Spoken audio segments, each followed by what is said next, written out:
A história dos evangelhos da Palestina nos tempos de Jesus. No primeiro século, a Palestina foi varrida por desavenças dinásticas, conflitos destruidores e, ocasionalmente, guerras. No segundo século a.C., um reino judaico mais ou menos unificado foi estabelecido transitoriamente, segundo os dois livros apócrifos dos Macabeus.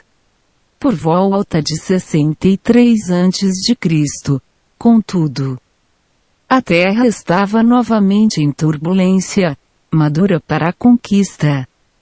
Mais de um quarto de século antes do nascimento de Jesus, a Palestina caiu sob o exército de Pompeu, e a lei romana foi imposta.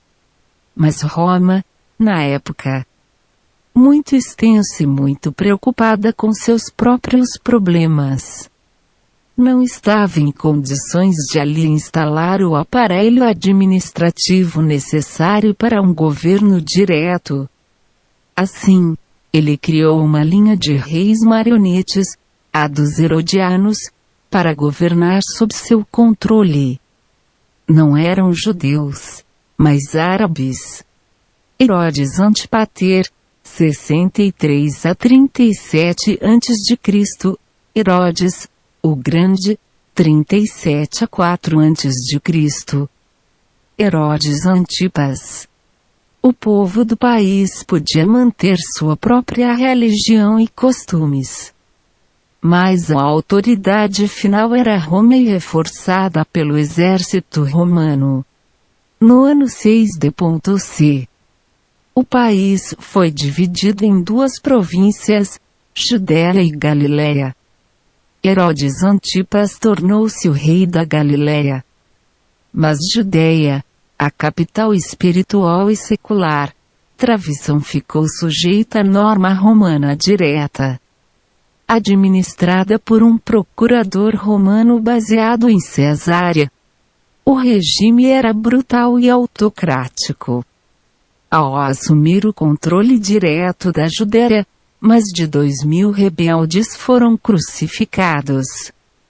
O templo foi saqueado e destruído. Impostos pesados foram criados. Este estado de coisas foi melhorado por Pôncio Pilatos, procurador da Judéia de 26 d.C. até 36 d.C. Os registros existentes indicam que Pilatos era um homem corrupto e cruel, e não só perpetuou, mas intensificou os abusos de seu predecessor. Pelo menos, à primeira vista. É surpreendente que os evangelhos não contenham críticas a Roma, nem menções ao jugo romano. Os judeus da Terra Santa podiam ser divididos em várias seitas e subseitas. Havia, por exemplo, os saduceus, uma classe de pequenos mais abastados proprietários que, para desprazer de seus compatriotas, colaboravam de forma insidiosa com os romanos. Havia os fariseus, um grupo progressista que introduziu muitas reformas no judaísmo e que, apesar de seu retrato nos evangelhos, se colocava em uma posição teimosa, embora passiva, a Roma. Havia os essênios, uma seita austera, misticamente orientada, cujos ensinamentos eram mais prevalentes e influentes do que é geralmente admitido ou suposto. Entre as seitas e subseitas menores havia os nazoritas, dos quais Sansão, séculos antes, tinha sido membro, os nazorianos ou nazarenos, um termo que parece ter sido aplicado a Jesus e seus seguidores. Realmente, a versão original grega do NT se refere a Jesus o Nazareno, expressão mal traduzida como Jesus de Nazaré, em 6d.c. quando Roma assumiu o controle direto da Judéia. Um fariseu rabino conhecido como Judas da Galileia tinha criado um grupo revolucionário altamente militante, conhecido como Zelote Composto, parece, de fariseus e essênios. Os zelotes não eram propriamente uma seita. Eram um movimento com afiliados de várias seitas. Muito tempo depois da crucificação, as atividades dos zelotes continuaram inalteradas. Por volta de 44 d.C., elas aumentaram. Em 66 d.C., a luta irrompeu, toda a Judéia se levantando em revolta organizada contra Roma. 20.000 judeus foram massacrados pelos romanos só em Cesárea. Em 4 anos as legiões romanas ocuparam Jerusalém, arrasando a cidade, saqueando e destruindo o templo. Entretanto, a fortaleza montanhosa de Massada resistiu por mais 3 anos. Comandada por um descendente de Judas da Galileia. Depois da revolta houve um êxodo de judeus da Terra Santa. Entretanto, um número suficiente permaneceu para fomentar outra rebelião cerca de 60 anos mais tarde. Em 132 d.C. Finalmente, em 135 d.C., o imperador Hadriano decretou que todos os judeus deviam ser expulsos da Judéia, por lei. E Jerusalém tornou-se uma cidade essencialmente romana, sendo rebatizada com o nome de Aelia Capitolina. A vida de Jesus se passou nos primeiros 35 anos de um turbilhão e se estendeu por 140 anos. Gerou expectativas inevitáveis ao povo judeu e uma delas era a esperança de um Messias que libertasse o seu povo do jugo romano. Para os contemporâneos de Jesus, nenhum Messias seria jamais considerado divino. Na realidade, a própria ideia de um Messias seria extravagante. A palavra grega para Messias é Christ ou Christos. O termo, em hebreu ou grego, significa abençoado, e se refere geralmente a um rei. E quando Davi foi abençoado rei no Velho Testamento, ele se tornou um Messias ou um Cristo. E todos os reis judeus subsequentes, da casa de Davi, eram conhecidos pelo mesmo nome. Mesmo durante a ocupação romana da Judéia, o sacerdote nomeado por Roma era conhecido como sacerdote, Messias ou rei sacerdote. Maccabi, Revolution in Judéia, p. 99, todavia, para os zelotes e para outros oponentes de Roma, este sacerdote marionete era, necessariamente, um falso Messias.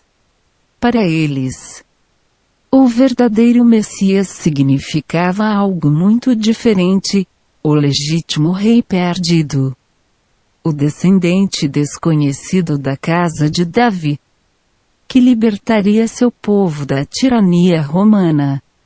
Durante a vida de Jesus essa espera era enorme e continuou após sua morte. Realmente, a revolta de Masada em 66 d.C. foi instigada pela propaganda feita pelos zelotes em nome de um Messias, cujo advento seria iminente. O termo Messias significava um rei abençoado, e, na mentalidade popular, veio a significar também libertador. Em um termo de conotação política, algo bem diferente da ideia cristã posterior de um Filho de Deus. Esse termo, essencialmente mundano, foi usado para Jesus, chamado o Messias, ou, traduzido para o grego, Jesus, o Cristo, e mais tarde, Jesus Cristo, que se distorceu para o nome próprio. A história dos Evangelhos. O massacre de Masada extinguiu as aspirações de liberdade do povo judeu. Então essas aspirações foram perpetuadas pelos evangelhos sob forma religiosa. Os estudiosos modernos são unânimes em dizer que os evangelhos datam, em sua maior parte, do período entre as duas principais revoltas na Judéia, 66 a 74 d.C. e 132 a 135 d.C. Tradição sendo baseadas em narrativas anteriores e tradições orais, algumas exageradas, recebidas de segundas, terceiras e quartas mãos. Outras, contudo, podem ter derivado de pessoas que viveram na época de Jesus e podem tê-lo conhecido pessoalmente. Um homem que fosse jovem no tempo da crucificação pode ter vivido também na época em que os evangelhos foram escritos. Os Evangelhos Marcos, 66 a 74 DC, até acento agudo capítulo 16 2.4 parece ter vindo de Jerusalém e companheiro de Paulo. Se Marcos quisesse que seu evangelho sobrevivesse, não podia apresentar Jesus como um anti-romano e teria que aliviar os romanos de toda a culpa pela morte de Jesus. Esse artifício foi adaptado não somente pelos autores dos outros evangelhos, mas também pela antiga igreja cristã. Sem tal artifício, nem os evangelhos, nem a igreja teriam sobrevivido. Lucas, /tradição 80 DC, médico grego que compôs seu trabalho para um oficial romano de alto escalão em Cesárea, a capital romana da Palestina. Mateus, /tradição 85 d.C, deriva diretamente do de Marcos. Embora este tenha sido composto originalmente em grego e reflita características especificamente gregas, o autor parece ter sido um judeu, possivelmente o refugiado da Palestina. Não deve ser confundido com o discípulo Mateus. Os Evangelhos de Marcos, Lucas e Mateus são conhecidos como sinópticos, significando que eles veem olho no olho, o que, é claro, não fazem. João, /tradição 100 d.C, composto nas vizinhanças de Éfeso, na Turquia, por um homem chamado João, é geralmente aceita como uma tradução posterior. Não há nele a cena de Natal, nenhuma descrição do nascimento de Jesus. E a introdução é quase gnóstica. O texto é decididamente de natureza mais mística e o conteúdo também difere.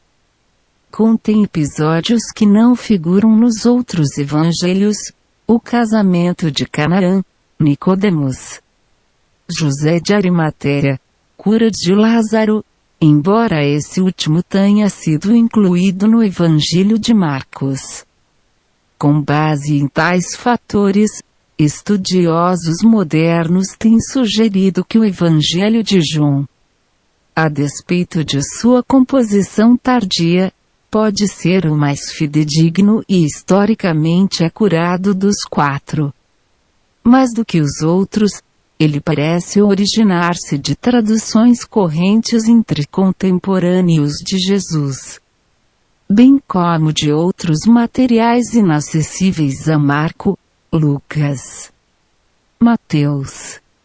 Um estudioso moderno observa que o texto reflete um conhecimento topográfico aparentemente de primeira mão da Jerusalém antes da revolta de 66 d.C. O mesmo autor conclui: por trás do quarto evangelho existe uma velha tradição independente dos outros evangelhos. Brandon. Jesus antes Elutis, p. 16, embora tenha sofrido adulterações, era o mais fidedigno dos quatro. Seria Jesus casado? Segundo o costume judaico da época, não era só usual, mas quase obrigatório que um homem fosse casado. Com exceção de certos essênios de algumas comunidades, o celibato era vigorosamente condenado. Se Jesus fosse celibatário, certamente haveria uma forte reação e teria deixado algum traço.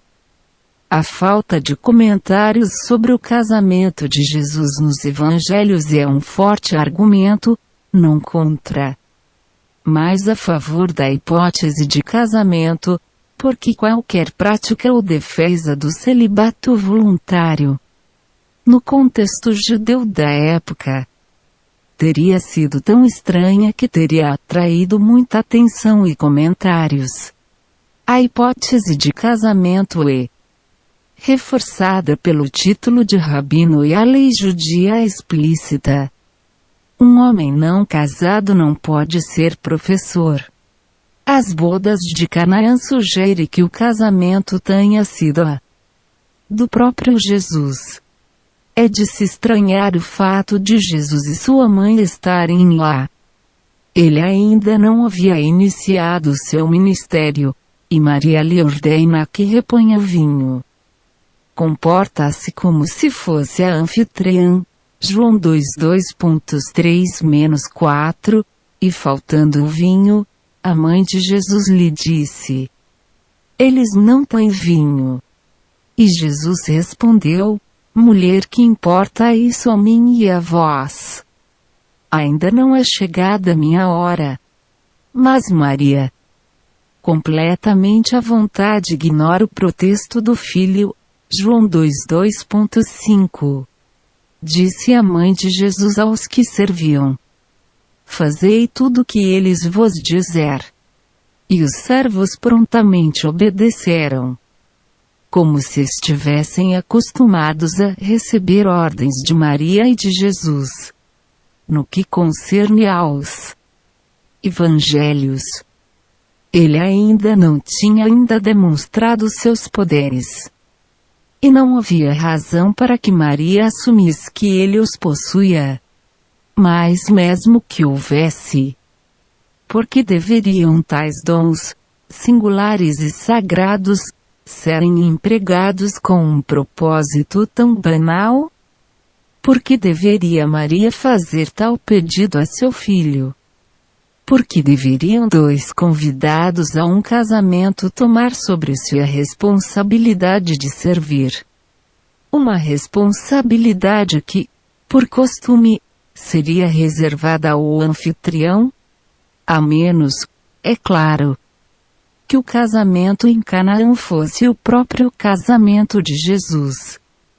Nesse caso seria responsabilidade sua servir o vinho. Outra evidência está em João 2:2.9-10, o que governava a mesa chamou o noivo e disse-lhe: todo homem põe primeiro o bom vinho, e quando os convidados já os têm bebido bem, então lhes apresenta o inferior. Tu, ao contrário, tiveste o bom vinho guardado até agora. Uma conclusão óbvia é que Jesus e o noivo são a mesma pessoa. FIM Fonte, Wikipedia @